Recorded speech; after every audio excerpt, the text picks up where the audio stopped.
Ocurrió en Cuba, como les mostramos un par de días atrás, y vamos a conversar en instantes con el pastor Naudis Pineda. Primero, imágenes de miles de personas que concurrieron a los lugares donde se hizo presente días atrás.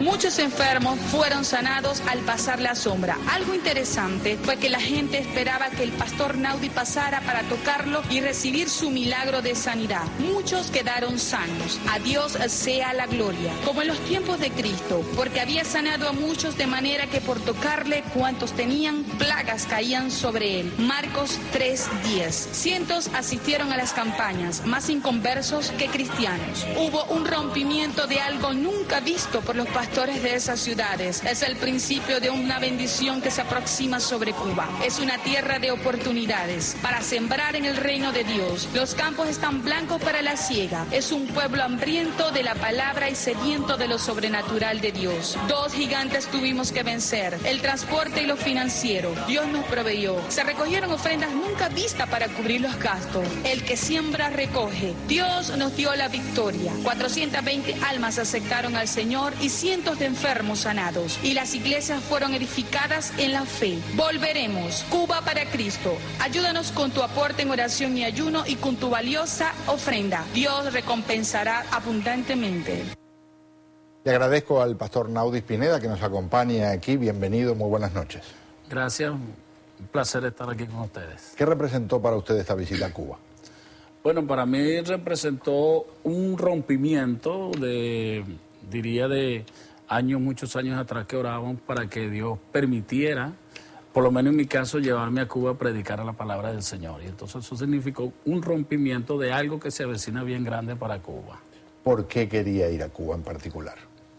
Porque es un país quizás olvidado por muchos o apartados, pero delante de Dios está en su presencia porque Él es Dios de todas las naciones. Y por supuesto es una nación que necesita y tiene mucha necesidad de Dios. Por ese motivo me propuse a orar para que Dios nos concediera esa bendición de ir hasta Cuba a predicar. ¿Qué piensa de la situación en Cuba? Ok, mucha necesidad espiritual. La gente pues tiene una fe pero muy pasiva, necesitan activar su fe de tal manera que pudieran ver resultados bastante positivos para esa nación. ¿Le llamó la atención que fueran tantas personas? Nos llamó la atención porque la imagen era otra, que había mucho, no se permitía predicar. Por ejemplo, en mi caso, que predicamos al aire libre, eso fue para nosotros una sorpresa de que pudiéramos predicar al aire libre a tantas personas. Y por mucho tiempo no estuvo permitido, incluso eso fue una sorpresa para gente fuera de Cuba que ocurriera. Usted llegó muy poquito después que se fuera el Papa, ¿correcto? Sí. Quizás una semana después, unos días después. Llegué el día 11 precisamente. ¿Por qué piensa que lo autorizaron? Primero, en primera de cambio, Dios nos permitió. La Biblia dice que si Dios no edifica la casa, en vano trabajan los edificadores. Bueno, la dictadura cubana no va muy de la mano con Dios, como usted sabe. Pero sí, entonces tuvimos la entrada y bueno, pienso que era el tiempo de Dios para que comience un rompimiento en Cuba. Cuando dice un rompimiento, ¿en qué está pensando? ¿Piensa en lo que tiene que ver con lo espiritual o en que haya respeto a los derechos, en que haya respeto a las libertades? Involucra todo eso. Por eso es inherente, si hay un rompimiento de parte de Dios es porque va a haber una bendición social, una bendición política, una bendición en todos los ámbitos, porque precisamente Dios desea eso, mejorar la calidad de vida de muchas personas y comienza por allí. Pues Dios tiene que actuar en la nación para que haya un rompimiento y se abra a que haya bendición para todos los que la deseen y lo quieran.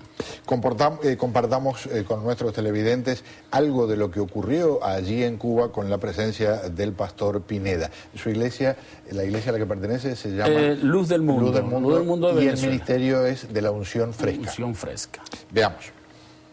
Arribaron a este país el día 11 de abril del año 2012 para llevar a cabo predicar la palabra de Dios en más de 5 ciudades, cruzadas de fe, poder y milagros. Amén.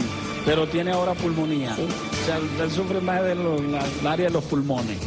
Ok, vamos entonces a que Dios haga la obra en ella. Véalo con sus ojos, no de usted, solo Gloria vea. a Dios. Alabe a Dios. Aleluya, gloria Alabe a Dios. Vive Jehová. Amén. Amén. Respire profundo ahora. Son 6 litros que tiene que inhalar. ¿Qué pasó? Vamos a pegar una carrerita por allá y venga otra vez. Vaya. ¿Qué pasó? Respira bien, normal. Dele un aplauso al Señor Jesucristo, alabe a Dios. ¿Quién lo hace? Mire para allá, mire que la cámara la está tomando. Si usted corre... Nada, porque de nada me fatigaba. No constantemente el spray.